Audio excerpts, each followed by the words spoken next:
Ladies and gentlemen, Michael Palmisano here. I just finished recording a couple of videos, and I saw my friend Rick Beato come out with a video. He went live. I said, "Rest in peace, Charlie Watts."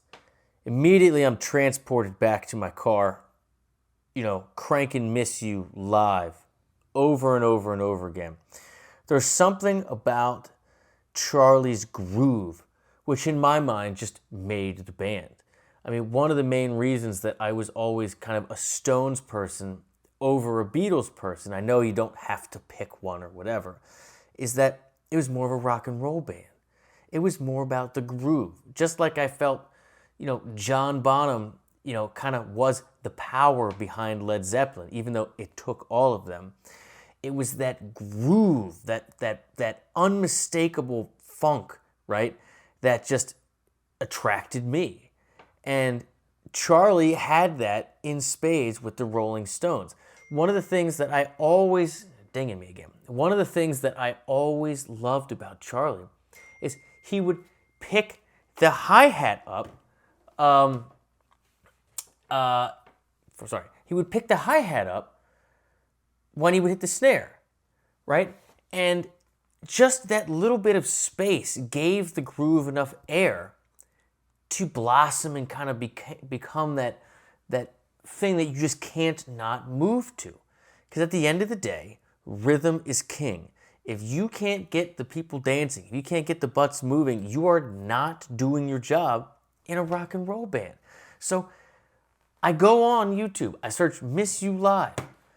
I'm not going to pick the first two because they're on the official site. I don't know if they're blockers or not. They probably are. So here's one from 1978 from a different channel. Let's pull it up here. Let's make it full screen, and let's do it. Charlie, you will be sorely missed, man. Thank you. Thank you very much.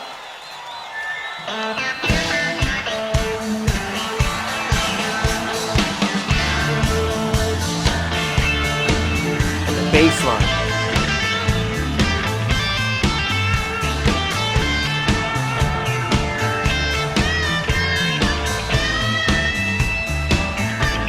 Now listen to the hi-hats. The hi-hats are just the offbeats. It's kick, snare, right? Like, right? He's not doing the, right? He's not doing the hi-hat with every one. He's pulling the hi-hat back for the backbeat to be released. You think it doesn't make a difference, but it makes all the difference. Listen for it. And not just completely closed, right? He's got the tss, tss in the space. Notes have duration, right? It's not just where you come in. It's how long does it ring for? And with the hi-hats, it's are you shimmering open or shimmering closed? The tss, tss, tss. That's where the groove is. The groove is in the hi-hat. The kick pushes, the snare releases. That's it.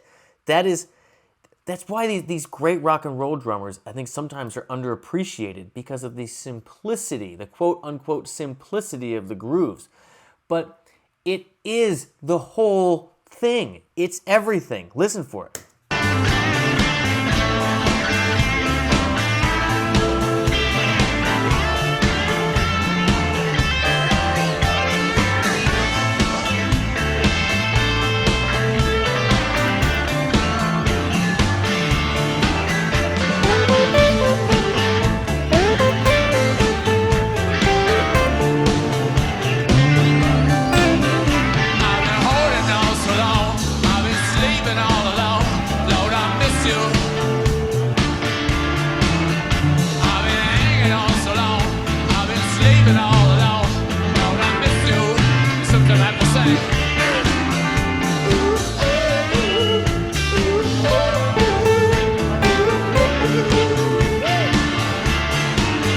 You hear it with the hi-hats?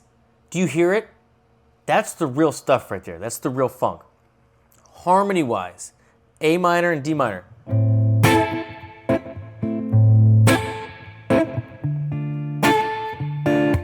Right? And then the hook.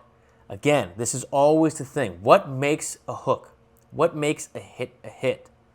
rhythm people can dance to, right? An unmistakable groove. A simple harmony, right?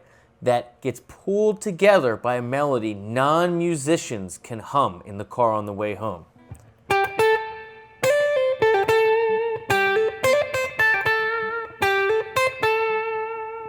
A minor, flat 7, root 4 to 5, flat 3 to 4, back to flat 3, and then hammer on from root, flat 7 to root again. Right? And then flat 7 root, flat 3 root. And you can do all kinds of flourishes in there. But there you have it.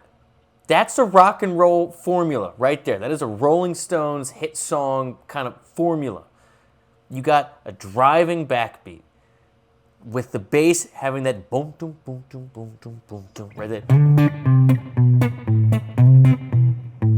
It's A minor. I don't remember the exact. Oh God, they just keep dinging me. Anyway, it's that. Right? It's just the octaves moving around. So you got that driving backbeat, a grooving bass line, so everybody's dancing, a simple harmony, and a simple melody that connects the two that non-musicians get stuck in their head on the way home. That's it.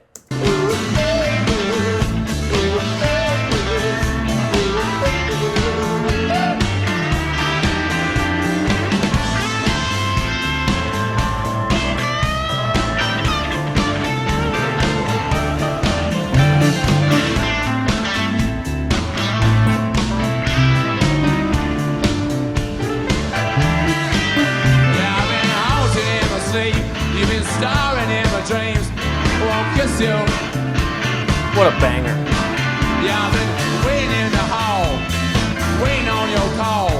And the phone rings. It's just a friend of mine. A friend of mine. Hey, what's the matter, man? We gonna come out at 12 with some... What's the matter, man? We're going to come over around 12 with some Puerto Rican girls. They're just dying to meet you, right? We're going to bring a case of wine. We'll fool around like we used to. Puerto Rican girls that are dying to meet you. We go bring a case of wine. A whole case. There's some food around, like we used to. We used to. You've been standing too long. Sometimes, hey man, what's with you? Listen to the hi-hats. I said, I've been standing too long. Sometimes I feel abandoned. I want to sing. Open them up.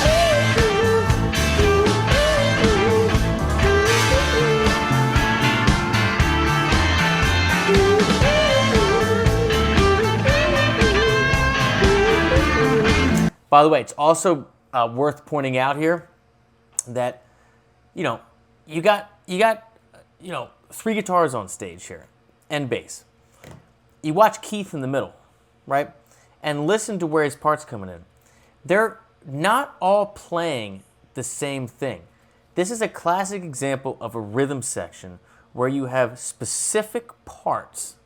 I'm talking timing and duration of where they come in, right? That you have to come in right on that spot and release at the right spot so that you're not on anybody else's time. You're on the same harmony, but a different time. All those little things, just like releasing the hi-hat for the snare, right, and letting it shimmer through the same duration, all those parts matter in the rhythmic puzzle. The Stones did a great job of that. They were always very rhythmically well arranged. So watch Keith, listen to it. Or it just switched, but we'll go back. Watch Keith.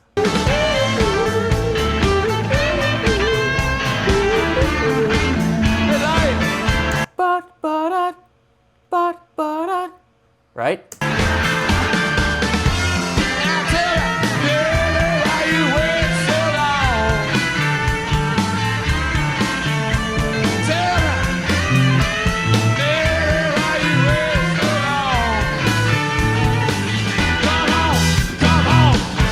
That was a little squirrely in there with those harmonies. It's 1978.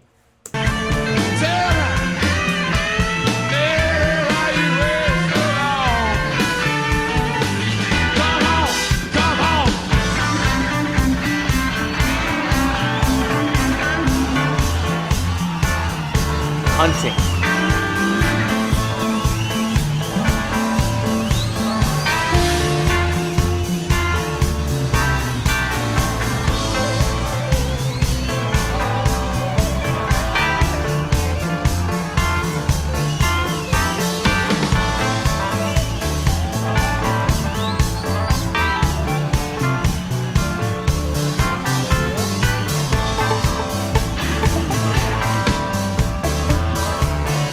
Hear that snare?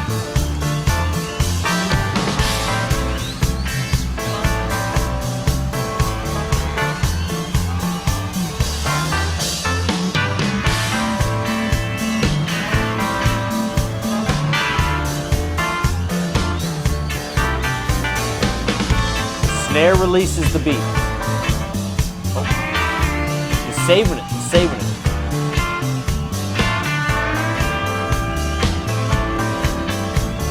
One of the best grooves in rock and roll history.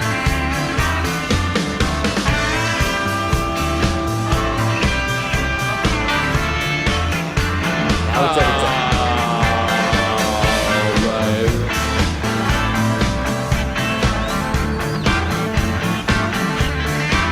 I've been walking Central Park, seeing after dark. People think I'm crazy.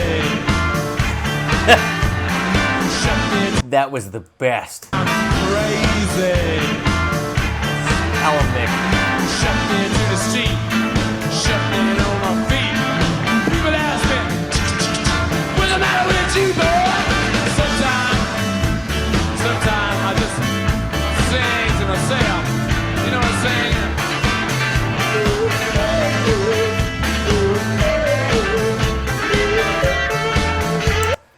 Listen to how noisy the rhythm section is and how much is going on this stage.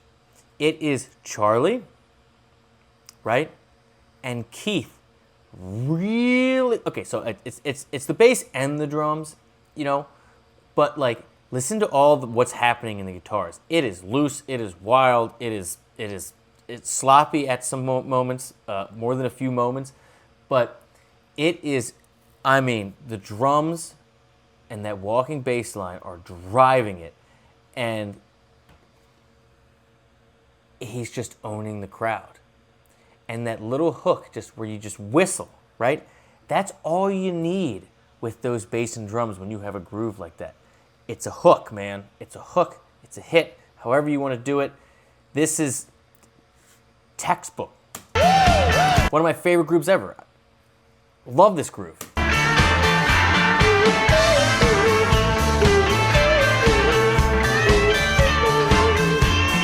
You hear anything that's going on?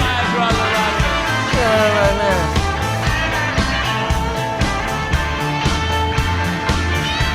Come on, Ronnie. Ronnie's got the smoke hanging out.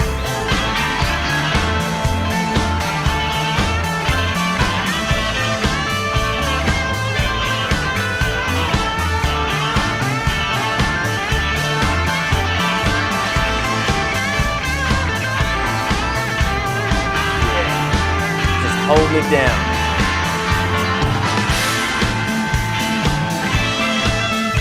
Try not to pass out.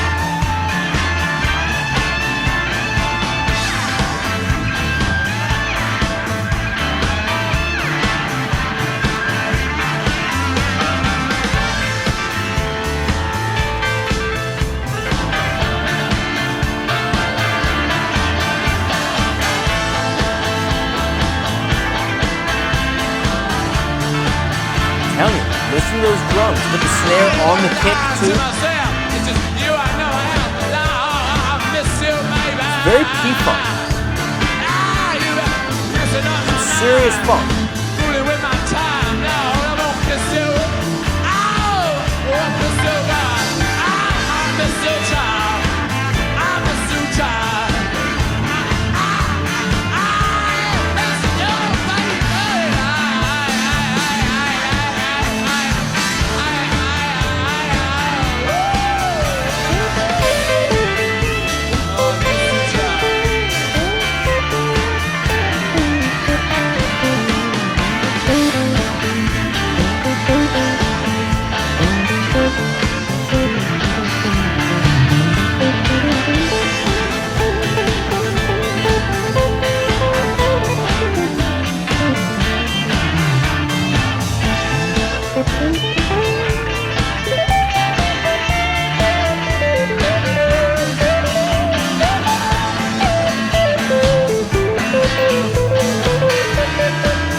Yeah, Charlie, man.